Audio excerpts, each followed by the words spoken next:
Welcome to Isolation Therapy on Westchester Talk Radio, westchestertalkradio.com. I'm John Marino, and we are produced by Sharc Creative, that is Sharc with a C, not a K, Creative, and we are made possible by our good friends at places like Entergy Indian Point Energy Center, supporting our communities through April of 2021.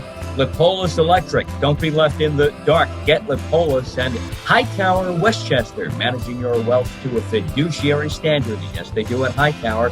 We are joined here on Westchester Talk Radio now by Scott Richman. Scott Richman is Anti-Defamation League, the ADL, the regional director for New York and New Jersey. Scott Richman, until recently, spent more than a decade as the regional director for the AJC, the American Jewish Committee of Westchester and Fairfield counties, based in White Plains.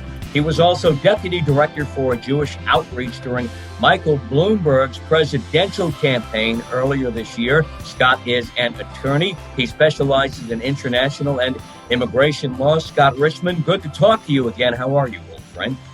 I'm good. Good to be on your show. We used to work together at WVOX, and it's a real pleasure to be with you again. It's good to reconnect, especially during these volatile times. It's been quite a unique year. I think the kind of year we might, I hope, never see again. Now, you've worked with a variety of Jewish groups for more than 3 decades now, locally, nationally, internationally. What's been the recurring theme of all of your work and the things you've done through these 30 plus years?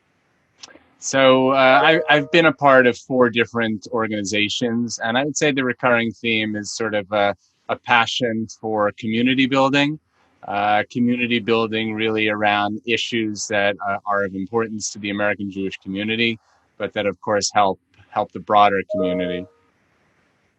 Now, with all your work through all this time, from 2009 onward until just recently, you were with the AJC, the American Jewish Committee. How are you able to, and knowing that within the Jewish committee, there are a number of the Jewish community, there are a number of different communities within that Jewish community, a lot of different subsets. You have Reform, Conservative, Orthodox, Hasidic, also other communities as well. How are you able to bring it all together and mold it together as one at the AJC? So AJC, my responsibilities were for Westchester and Fairfield counties. And yes, that was really the past 11 years, the work that I did. It's interesting because AJC is really a very big tent. It's not just about different Jewish communities. It's really about all the different ways that Jews identify themselves. So it could also be conservative and liberal. It could also be Democrat and Republican, many, many different ways that Jews identify. And the idea of AJC, though, is that you're coming together around issues. You're not coming together around all these different identities. So what binds us is a sort of a centrist approach to these issues, and a thoughtful and nuanced and sophisticated approach to those issues around which people coalesce. And there could be people involved with AJC that sort of agree with everything that AJC does, or maybe they're a little bit more to the left, or a little bit more to the right, or they come from a different kind of a background within Judaism that sort of dictates, or not dictates, but that gives them an orientation that's somewhat different. But they coalesce really around the center, and I would say it's the same with ADL, also a very centrist and thoughtful and nuanced organization. Now, I was impressed during your time at AJC. I went to a couple of events that you hosted, how you would give out awards to, as you mentioned, you worked with the entire community, not just the Jewish community, awards to people from the overall broad community in Westchester and Fairfield. And that's the way to bring people, I think, together as one. For sure. So, I would say that both with AJC and ADL, the idea here is that we're concerned about the American Jewish community. We're concerned about the worldwide Jewish community, but we recognize that we need partners. We need partners in making this world a better place. And if it's a better place for Jews, it's a better place for everybody. The sort of tension between universalism and particularism is something which exists to a great extent in both organizations, and definitely with ADL. So at some points, you're focused very specifically on issues that are of great concern to the American Jewish community, such as anti-Semitism, such as fighting for Israel. And at times, you're focused much more broadly on civil rights and human rights.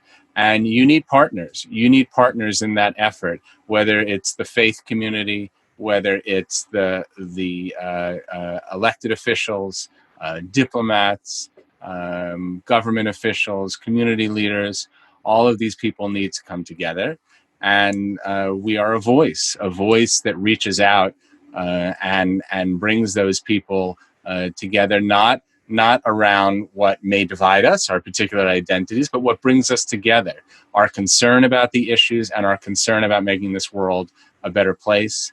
And I'm particularly pleased with the move to ADL, which, first of all, it's a much bigger region. My role is to cover all of New York and all of New Jersey, or most of New Jersey, I should say. Our Philadelphia office handles the southern half of New Jersey, or southern tip of New Jersey, but certainly much bigger when you're covering New York City, when you're covering all of upstate New York.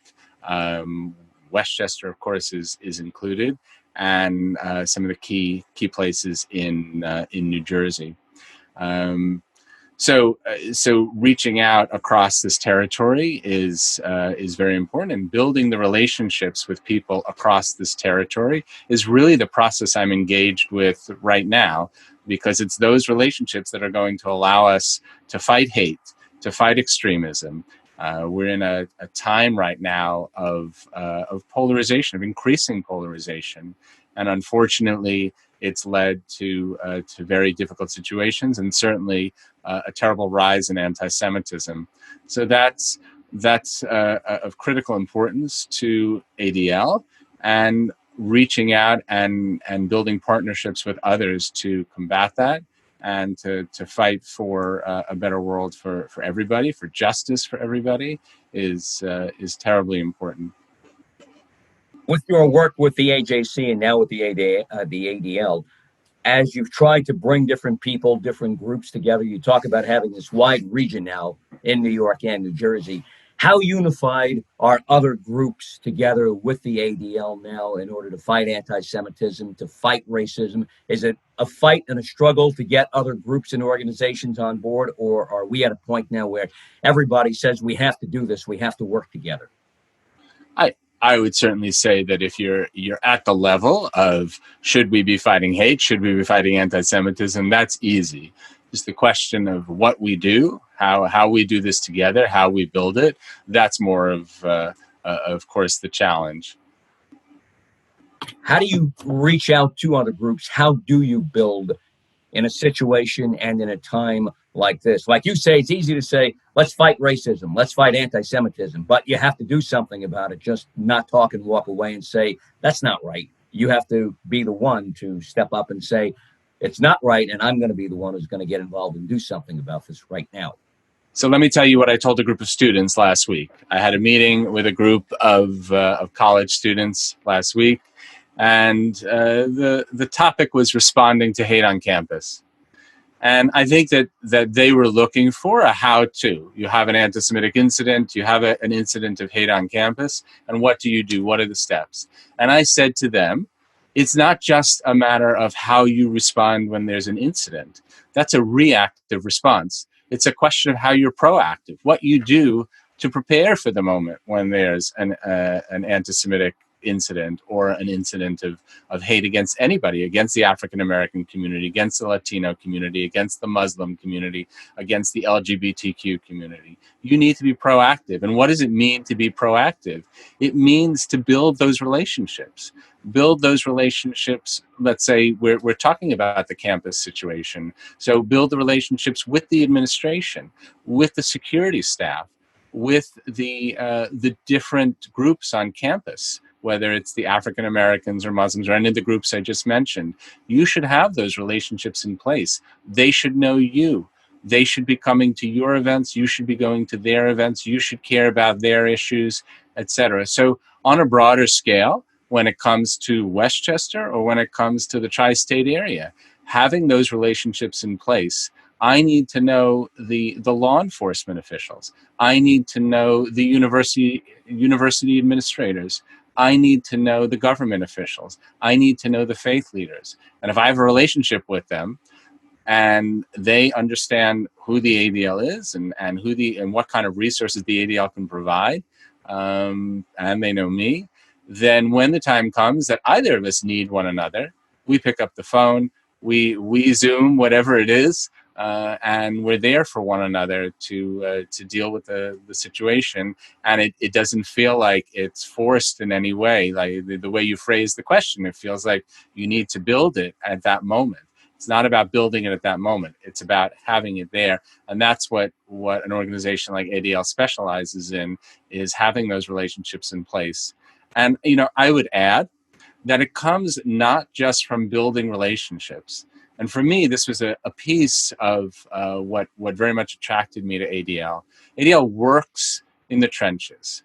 They are an organization that has been working, for example, in the schools for decades, doing anti-bias training, doing anti-bullying training in the elementary schools, in the middle schools, in the high schools for decades, really since 1985 when they started their World of Difference program. They're an organization that has been doing anti-bias training with law enforcement and building relationships with law enforcement. Should there be an incident and we need to reach out to law enforcement and say, what happened and how do we deal with this? We have those relationships. It's working with teachers and doing training of teachers. We've done a lot of training in corporations. So, this isn't just about relationship building. It's really working in the trenches and doing the work that needs to be done. And through that work, you have all of those relationships built. You bring up a good point about anti-Semitic incidents on campuses, college campuses, and we've seen a great rise in that in the last decade, I think. Why is this happening? What's the root of this on campuses? Is there something going on our campuses where young people, like the group of college kids you spoke to recently, feel like it's okay to be anti-Semitic, or there's a reason to be anti-Semitic? Because to me, this seems like this is something that's being fed and almost taught, and we have to work to rein that back in like you do. Well, I think in general, anti-Semitism comes from different sources, and you have it both on the left and on the right. In a time of increasing polarization, you have more extreme voices that are holding sway. As the center begins to erode, it's much, much more difficult for those center's voices to be heard, and it's much easier for those extreme voices not only to be heard, but to say either you're with me or you're against me. And that's a very difficult situation that we're in. We see the phenomenon of intersectionality on campuses. So intersectionality means you must be what they would call a progressive, perhaps, on issues, and you must conform to a certain norm across all issues, and not just on certain issues. So, for example, with the Jewish students on campus, it becomes a big issue for Jewish students who, while they may be critical of the state of Israel, I mean, no state is perfect. And if you even talk to Israelis, they have a lot of criticism of the state of Israel. No state is perfect, but they believe deeply in the legitimacy of the state of Israel and having a state of Israel. And that alone can get Jewish students in trouble when they also want to fight for women's rights, when they also want to fight for the rights of people of color or LGBTQ or whatever it is.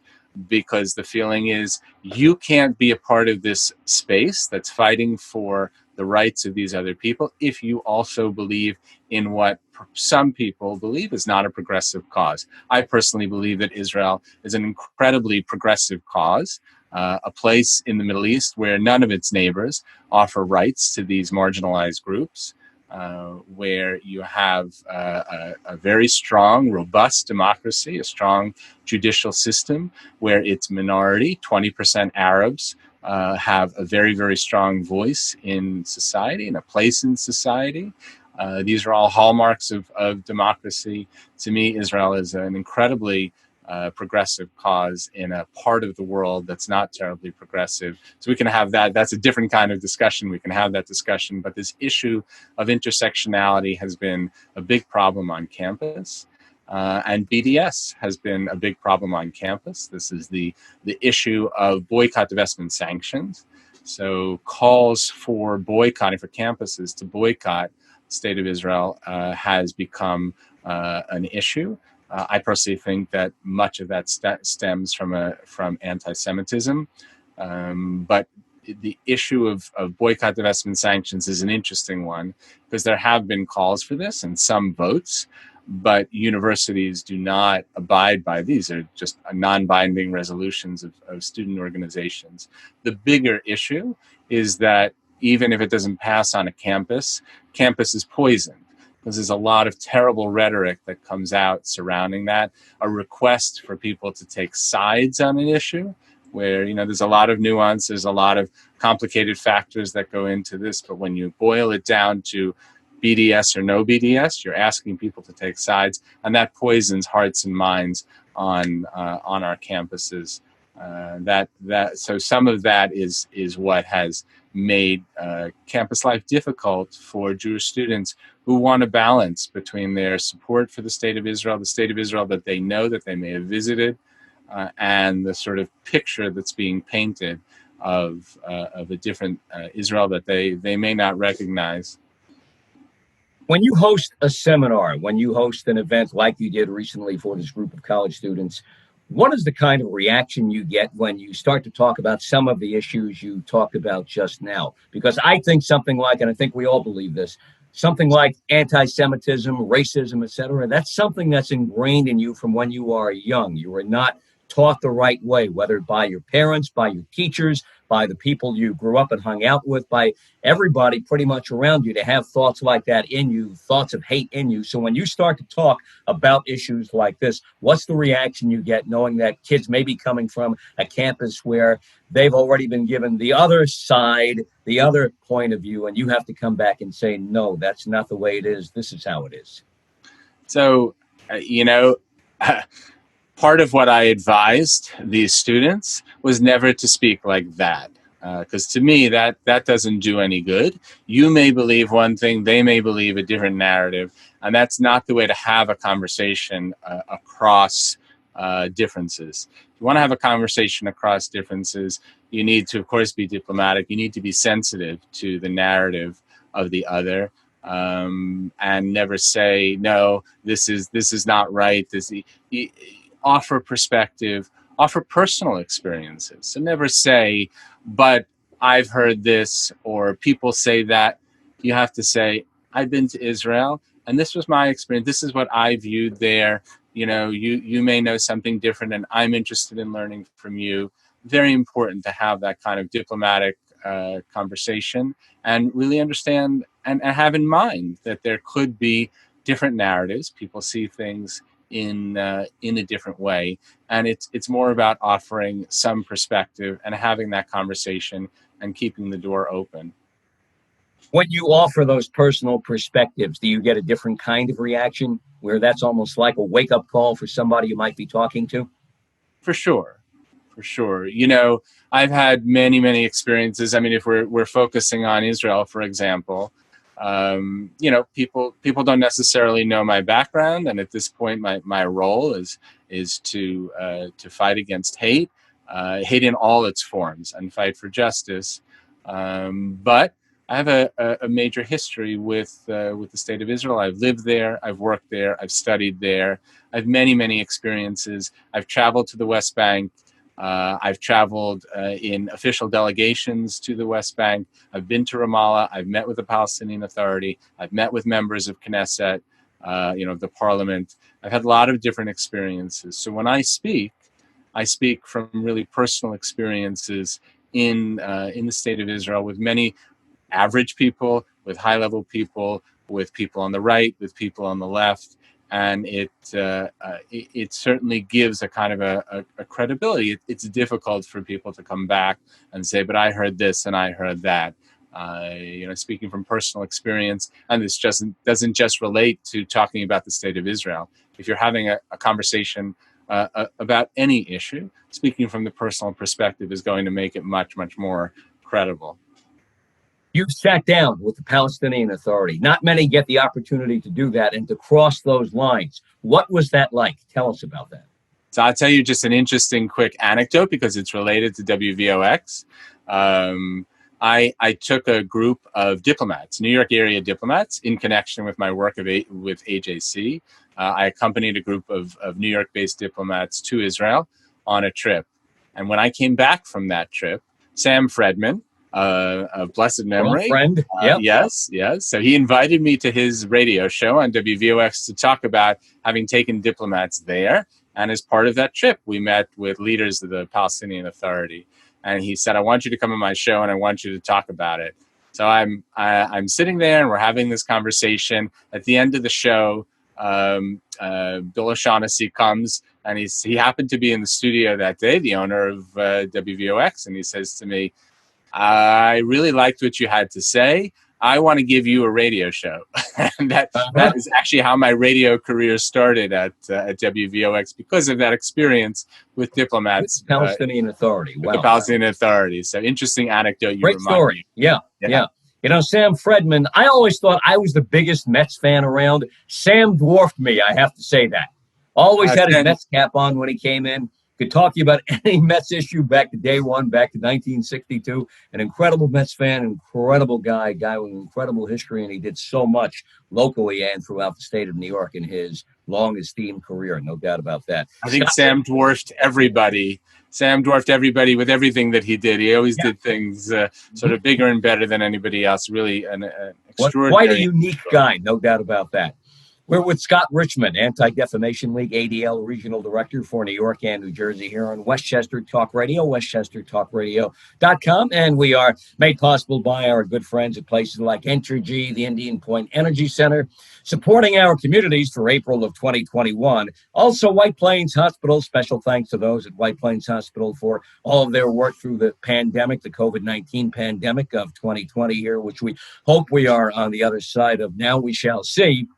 Wartburg Healthcare and Rehabilitation in Mount Vernon, Park Sterling Realty in Bronxville, and Michael Labriola, Landscape Design and Construction. Scott Richman, let's take you back a moment to your days with the AJC, the American Jewish Committee, the Regional Director, Westchester and Fairfield counties. What were your signature moments there? What were you most proud of the work you did at the AJC? I had a lot of great moments. Just in an overall sense, I would say that my work with extraordinary leaders in Westchester and Fairfield, like Sam Fredman, by the way, was really something that was very, very important to me.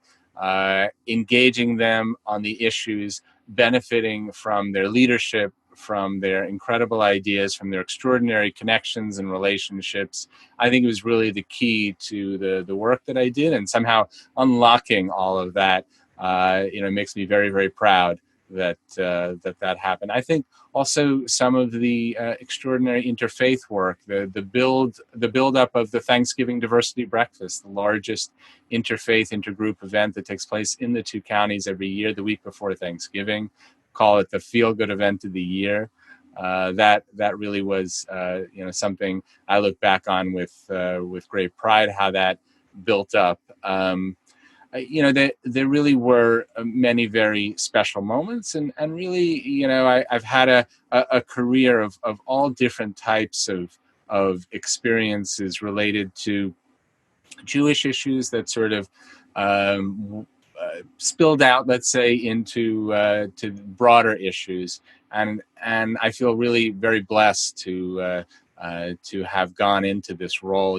When you mentioned that I was a lawyer, which I was many years ago, and I was practicing law, and I wasn't so happy at the firm that I was at, and I started looking around, and the JDC, the Joint Distribution Committee, reached out to me and said, "Would you consider coming to a position helping the Jews of the former Soviet Union?"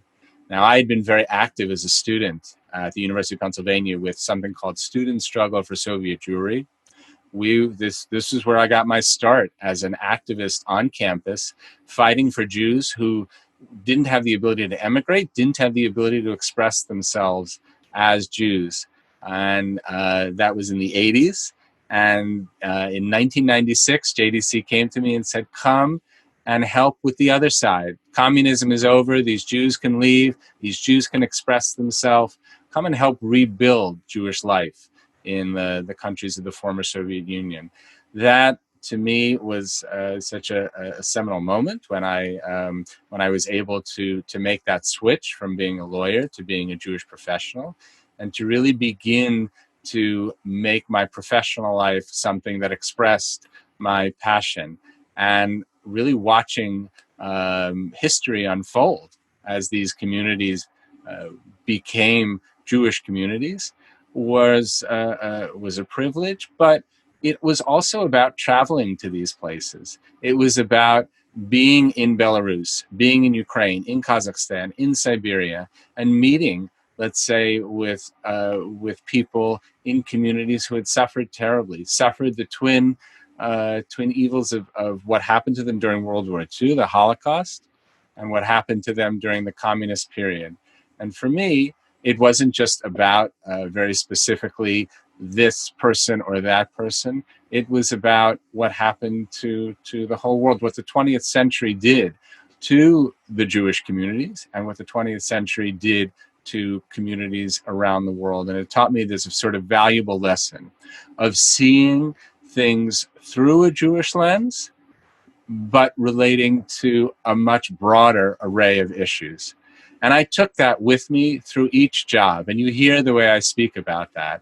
So this work for 10 years, traveling back and forth between New York and the former Soviet Union, and also to Israel, because the program was run out of Israel, and really being a part of this history taught me to sort of see things in through this lens, but see a much broader perspective. And I brought that to AJC, and really we deal with such a wide variety of issues, as I say, particularistic Jewish issues, but also much more universalistic approach, using Jewish values to deal with civil and human rights. And now I'm taking that to a much broader stage. So it's not just Westchester and Fairfield. I'm taking that to all of New York and most of New Jersey, and focusing, again, through a Jewish lens and through this whole experience that I've had over these decades as a Jewish communal professional, but dealing with universal issues, fighting against hate and fighting for justice for all people. Now, in your new role with the ADL, Regional Director for New York and New Jersey, you've already put together a number of anti-hate events, virtual events online. Tell us about them. So we, together with the national organization, have a series of things coming up. We have something that's called the Walk Against Hate. This year, of course, it's going to be a virtual walk against hate. We're looking for people to walk on their own at whatever pace and distance, and make a statement in whatever way they can. Maybe they want to send in a video. Maybe they want to get involved with the work of ADL, but whatever it is, they want to walk and say that they're walking against hate. They're standing up to hate. We're going to have a big celebration at noon on October 18th, where everybody who's participated in this effort, corporations, individuals, are going to say, we stand against hate. We've taken that walk. We are going to have our Never Is Now Summit. So Never Is Now is a major conference fighting against hate. This year, of course, it's going to be virtual. This becomes a major conference and an opportunity for different speakers, different workshops. There's going to be an extraordinary student track this year, where hundreds of students are going to be a part of this. And we're also going to have our concert against hate. So the concert against hate takes place every year in Washington, D.C. This is a major event, and this year it's going to be a national event, and it's going to be much, much broader as a result. Date has not yet been announced for that, but that will also be taking place in the fall. The Never Is Now Summit will be in November, shortly before, after the election, and probably before Thanksgiving, somewhere in between there. So a lot of great opportunities to speak out and to assert that that there's no place for hate in our society. Much more still to come with Scott Richman. We'll talk again not too long down the road in the not too distant future. Scott Richman is the Anti-Defamation League Regional Director for New York and New Jersey. After a number of years at the AJC, the Regional Director for the American Jewish Community of Westchester and Fairfield counties, based in White Plains. Scott was for a long time. Now Scott has this whole region of New York and most of New Jersey. And Scott Richman, for anyone who would like to get in touch with you or the Anti-Defamation League and what you do as the regional director now for New York and New Jersey, or maybe to sign up for one of the virtual events that you spoke about, what is all the contact information that you have? Website, phone numbers, email, etc. So we have our ADL website, adl.org, and of course there's an ADL New York and New Jersey site through which you can contact me, and you can sign up for the mailing list there. Also, I really encourage everybody here to be in touch through social media. With a major social media presence, Twitter, my handle is at Scott A. Richman. Facebook, you can find me on Facebook as well, but you can also find on Twitter and on Facebook ADL New York, New Jersey, as well as ADL.org. We are out there every day commenting on the news of the day, and you should follow us and be a part of the conversation as well. You have a full slate of activities, no doubt about that. Thank you. You stay busy. No question. We have a lot going on, and in this time of rising anti-Semitism, increasing polarization, it seems that it's more important than ever. As we approach this contentious election, I believe it's only going to ramp up, and even after the election, a lot of concern about that period. We need to be united to say that there's no place for hate, there's no place for anti-Semitism in our society. It doesn't matter what time the election is coming. It's not relevant. There's no place for hate, and we fight for justice for all. And I guess we can say your work never ends, and the fight against hatred and anti-Semitism never ends as well, too. We've been around since 1913, so 107 years. Organization has evolved with the times. We have a long history of fighting hate in its many forms. And I would say, I recently heard an interesting way that our work was described. So ADL's work is very much about exposing hate to the light of day. That we have our Center on Extremism, for example, that studies extremists in our society. You can follow them. They've done extraordinary work for decades. They do extraordinary work, especially now where we see a lot of white supremacist groups coming to the fore. They're the organization that are exposing them to the light of day. We're deep believers in free speech. We're not about stopping free speech.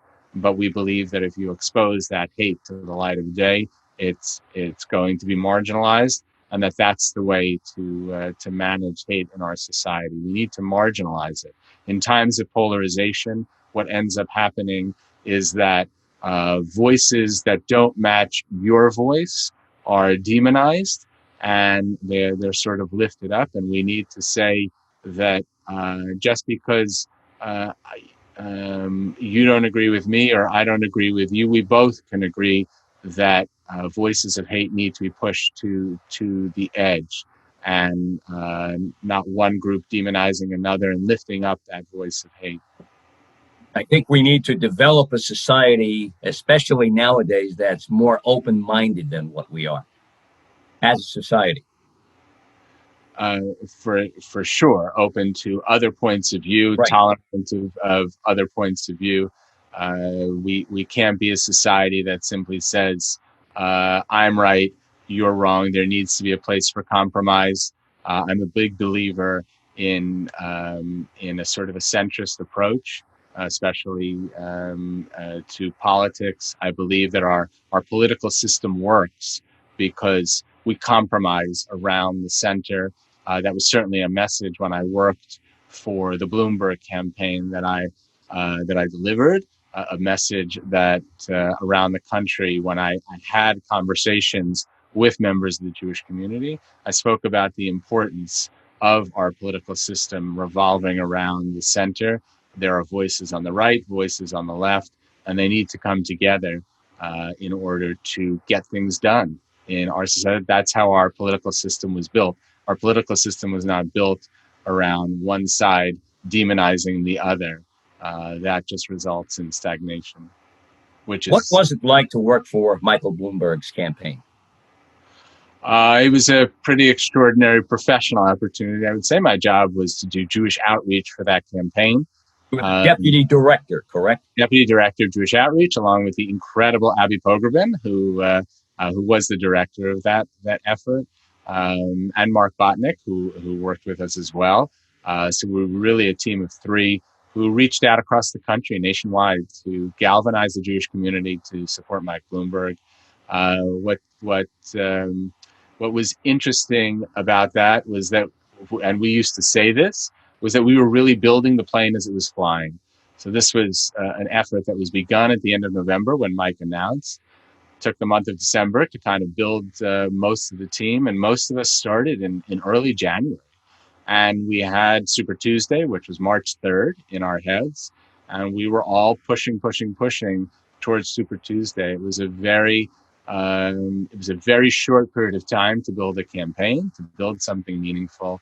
We did build something extraordinary in that amount of time, and built a lot of support for Mike, but it wasn't meant to be. And Mike threw his support behind Joe Biden when it was clear that was the direction in which things were going. But for me, it was an extraordinary opportunity. And what I did in that time was really travel the country. I traveled the country meeting with members of the Jewish community. I was all over. I was in California and Colorado and Minneapolis and in all across Virginia, all across Pennsylvania, many different places. And what I did was I had what I would term a Jewish conversation with them about this election. And it goes back to the phrase that I gave you before. It was seeing things through a Jewish lens, but talking about much broader issues than just issues affecting the Jewish community.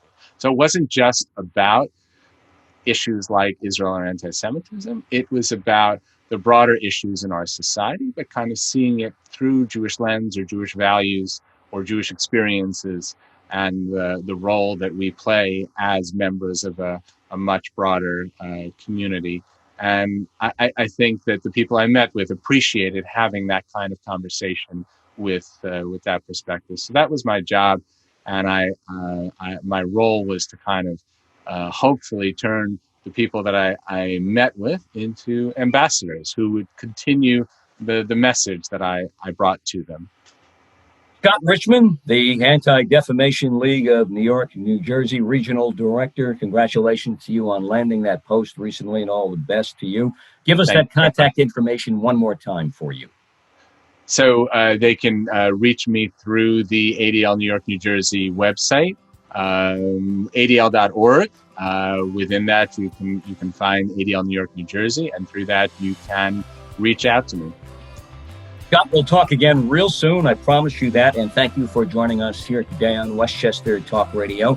Westchester Talk Radio, I'm John Marino. We are WestchesterTalkRadio.com, produced by Sharc Creative. That is Sharc with a C, not a K, and we are made possible by N2G, the Indian Point Energy Center, supporting our communities through April of 2021. Lipolis Electric. Don't get left in the dark. Get Lipolis. Hightower Westchester, managing your wealth to a fiduciary standard. White Plains Hospital, we thank all of our heroes at White Plains Hospital for all they've done throughout this COVID-19 pandemic here in 2020. Wartburg Healthcare and Rehabilitation in Mount Vernon. Park Sterling Realty in Bronxville, and Michael Labriola, Landscape Design and Construction. Catch all of our programming for Westchester, Fairfield, Putnam, and Dutchess County Talk Radio on our YouTube channel, Sharc Creative YouTube.